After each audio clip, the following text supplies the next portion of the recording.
Am I the jerk for eating at a hospital cafeteria roughly once a week?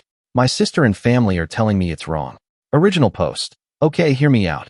I work just a few blocks away from a hospital and get there pretty quickly by bicycle. Their cafeteria is quaint with good prices, so usually once a week or so, I'll go there for lunch. The food isn't what I would call amazing, but they have a nice variety from time to time. The staff even recognize me and are always pleasant. They don't mind that I'm just there for lunch, and it's far quieter eating there than at any local restaurant. I'm on the spectrum and don't like loud noises, so the quiet lunches in this place are a godsend for me some days. Recently, my sister found out I've been eating at the hospital and went off on me over how hospital cafeterias are only supposed to be there for people who are at the hospital because they need to be. I retorted that I was giving them business, and it's not like I was taking food out of the mouths of patients, and I only went once a week, so what was the big deal? But she still insisted I was wrong. Then she got our parents involved, and they're siding with her. They are telling me I should only be eating at the hospital if I had an actual reason to be there. I told them they were all crazy and it was just normal food that I was paying for. But now because neither they nor I are backing down, I'm torn. Am I the jerk for going to eat lunch in a hospital cafeteria once a week just because I work nearby? Edit. Thank you for all the comments. I will make this a hill to sit on if I have to. Now I really apologize for the length of this post, but writing down all the details took way longer than I thought, and this situation was downright crazy. I never thought my sister would do something like this. Not too long ago, I posted in AITA, "Am I the jerk?" for advice because my parents and sister were angry at me for regularly eating in a hospital cafeteria because it's close to my work. I enjoy the peace and quiet there on the days I do show up to eat, but this situation escalated so radically that I can't believe something so dumb actually happened. My sister did the pettiest thing she's ever done to me, and for completely undeserved reasons too. When my sister found out I was eating at the hospital cafeteria, she went off on me over how that food is just for people who are at the hospital because they need to be. We ended up in a big argument about it in which I told her it wasn't like I was taking food from the mouths of patients. Then she went to our parents to get them on her side like always, and they immediately sided with her just like I thought they would. They backed her up on how the hospital cafeteria was not a place to go eating casually, and we had a big argument. They spent days hounding me and telling me I was wrong and demanding I stop. So I went to Reddit, and here I learned that not only was I not doing anything wrong, but it's a very common thing for people to go eat at hospital cafeterias just because they like it. I hoped the situation would just fade away, but a few days later, my sister called me asking if I had stopped eating at the hospital. I said no, and then it started all over again. My parents then called me fuming and acting like I was supposed to stop going because they said so. I reminded them that I don't live under their roof anymore, and this is exactly the kind of reason why I moved out. They take my sister's side in almost everything. They huffed and puffed about it. This time, the fight didn't stay at home though. Other relatives found out because my sister tried to broaden her support. She was so dead set on enforcing her will upon me that she went looking for help from other relatives. But our parents were the only ones on her side, and my uncle personally admonished my parents and her over the phone for it once I told him what actually happened. He told them they were only siding with my sister because she's their favorite, and they're terrible parents for forever playing favorites to begin with. Then my cousin went to eat with me at that hospital cafeteria and said he'd like to go there once a week too, as he also works nearby and bicycles everywhere. We've run into each other at lunch there once already since then. He was actually rather pleased to find out the food was made healthier than most other places. He's a bit of a picky eater, so this place is kind of like his new lunch hangout. And my sister got even angrier after finding out there were other people in the family eating at the hospital now too. Once outed, my parents backed down due to embarrassment. They apologized to me and gave me some malarkey that they honestly thought eating at a hospital was weird and that they felt like they just needed to defend my sister. I told them they'd been plating my sister for so long that it's all they do whenever she starts something with anyone. She's been treating me like a condescending control freak and a bully since we were teenagers, even though I'm older, and they just kept enabling that. But I won't put up with it anymore. My parents ended up conceding and apologized. Then they made my sister apologize to me too. And I could tell she hated every second of it because she tried to speak through her teeth at first. Later on, my parents invited me to dinner as another form of apology, but it felt more like a show to look good to the rest of the family because they told everyone about it before it even happened. The dinner was great. I can't deny it. My parents had cooked a turkey, arguably one of my favorite things to eat. I love the drumsticks slathered with gravy. Yeah, I'm kind of a pig when I eat them, but I can't help it.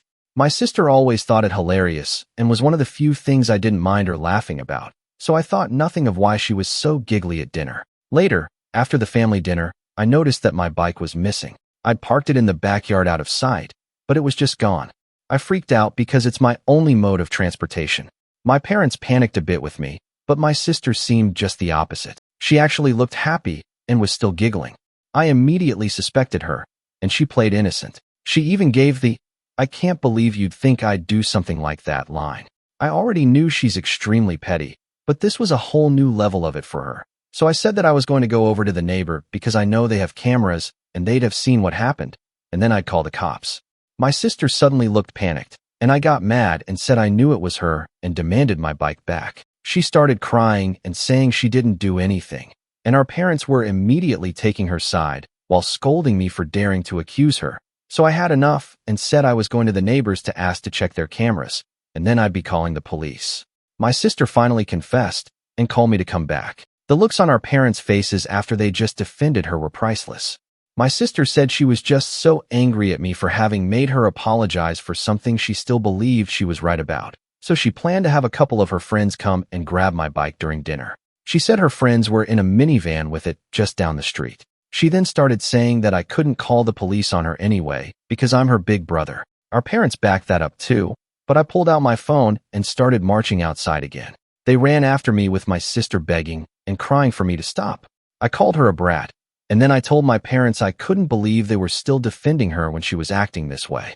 Our parents finally hit their enabling limit with her and told her to make her friends bring my bike back immediately. She got on her phone while sniffling and called her friends up, but then she suddenly ran into her room to talk to them. I couldn't hear a thing she said through the door because it was all in whispers, and our parents looked very worried too. My sister would never have willingly admitted she had my bike stolen. She just kept sobbing that it was only a prank over and over again, and she also kept using the excuse that it's just a cheap bike anyway. I bought it used some months ago for $50, but it's in great shape and it's my main mode of transportation. My sister kept looking at our parents to back her up, and that time they just couldn't, so she just slumped down in a chair hugging her knees and waiting with the rest of us. My sister looked increasingly freaked out the longer her friends took to bring my bike back and was repeatedly texting them. Even though my sister said her friends were just down the street, it took them roughly an hour to bring my bike back. They finally pulled up in the minivan with my bike shoved in the back, and it was completely soaked and all muddy like it had just been pulled out of a wet, muddy ditch. The bike is a 700C, so it's too tall for either of them to ride. So they just drove right up and stole the bike by dragging it into the van as fast as they could before taking off. I say they stole it because I was almost certain the moment my sister had told them to dispose of my bike, had I not pointed out the neighbors have cameras, I may not have gotten it back. When her friends did finally arrive, their legs were all muddy and wet nearly up to their knees. They both begged me not to report them to the police for taking the bike. I asked, while recording them, to tell me the truth and pointed out the neighbors' cameras. Did my sister want them to get rid of my bike? They broke down and said yes. My sister wanted them to take the bike and dump it in a pond a few miles away, and they had to go back and get it when they realized they were caught. My bike had been nearly completely submerged in muddy water. Thankfully, I didn't have many added accessories on it other than a detachable headlight and my water bottle, but the water bottle was missing. I wasn't surprised by what my sister's friends told me, and I had them tell our parents too. They laid into my sister till she was bawling on the floor, kicking and pounding like a toddler. I had never seen my sister act that way since she actually was a toddler, and I found it mortifying that she was still like this on the inside. Then she shut herself in her room. Her friends were banned from ever coming to my parents' house again. Then my sister was forced to come out of her room by our mother and make another big apology. Our father then forced her to wash and oil my bike from stem to stern under his supervision while I took apart the headlight and cleaned it out to dry it. By the time my sister was done, it was dark outside. She glared at me like I was the devil when she came back to the house. But our parents shut her attitude right down and said they've never been more embarrassed by her in their lives. She went back to crying in her room. I had a very frank discussion with my parents about my sister's childlike behavior and how it stemmed from their spoiling and enabling. I said I couldn't believe I had to be the voice of reason, but the fact that she was on the floor crying like a toddler, kicking and pounding, showed that she's still mentally a child because of them, and they kept making me the scapegoat when she screwed up. so she barely knows any sense of accountability. For once, they didn't argue with me about it. And then my father silently drove me and my bike back to my apartment with his SUV. He also gave me some money to replace my bike's missing water bottle before we parted.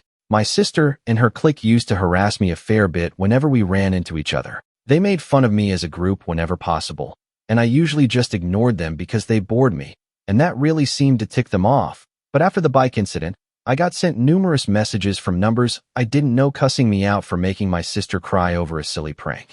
Knowing her, my sister probably fed everyone she knew a very different story on what happened. I texted lengthy replies of what actually happened, and even stated I have recordings of her friends admitting the truth. Some people at my sister's college found out what actually went down, maybe from my texts, maybe her friends spilled the beans, but it embarrassed my sister so much she came home having a crying tantrum about how people there were calling her and her friends bees and bike thieves. I may not have gone to college, but I know students who need them are very protective of their bikes. A lot of them live on a shoestring, but after all my sister said, someone even joked that they shouldn't leave a bike around her because it might just disappear if she had to apologize to anyone. My sister ended up so upset that she refused to leave her room for 3 days to have her pity party. My parents called me up to try and turn everything on me again. I reminded them about the discussion we had days before and that they needed to stop babying her and let her deal with the repercussions of her own actions. If she fails her classes again, it's because she's not trying like she should be. Then I went off on them. We were just looking for someone to blame to make her feel better. She made the problem, not me, and I wasn't going to be the one they make the scapegoat anymore. My sister is an adult, and she needs to act like it. They sounded defeated and then apologized before ending the call. Looks like they were genuinely hoping I'd just sit back and take the blame so my sister would get better, but I never will again. Now my parents are trying to pretend this all never happened, and my sister as well as her clique are avoiding me at all costs, which I suppose is fine with me because I don't want any more drama, but the next time something like this happens, I won't take it from them. TLDR, my sister made a big deal of me eating at a hospital cafeteria and then had her friend steal and dump my bike just because I made her apologize to me. Now she's being ridiculed by everyone relevant. Comments.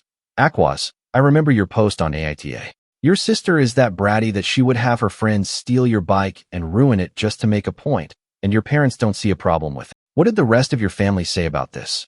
Oop. Oh, they were furious with them. I didn't include details about it because the post was already way too long, but my aunt and uncle gave my parents one hell of a dressing down twice. The first time in person the day after the bike theft happened, they had a long discussion with my parents over how their babying has prevented my sister from growing up, and she wouldn't be able to function without them if she never learns to become an adult. The second time was after my parents called me to try and make me take blame when my sister locked herself in her room for 3 days. I talked with my cousin that evening when we met up to have dinner together, and he told his parents, my aunt and uncle, and they called my parents to ask them what the hell, then told them that they were beyond ashamed of them, that they still tried to make me the scapegoat, and that they didn't care if old habits die hard. It's going to stop. Let's just say my sister wasn't the only one crying anymore. No one has told me anything about what's going on with my sister at her college for a while, and she's avoiding me. My parents have also not spoken to me since that call, so I have no idea what's going on at their end. Thank you for watching. If you haven't subscribed yet, please do so and hit the notification bell to stay updated with more shocking real-life stories happening around you.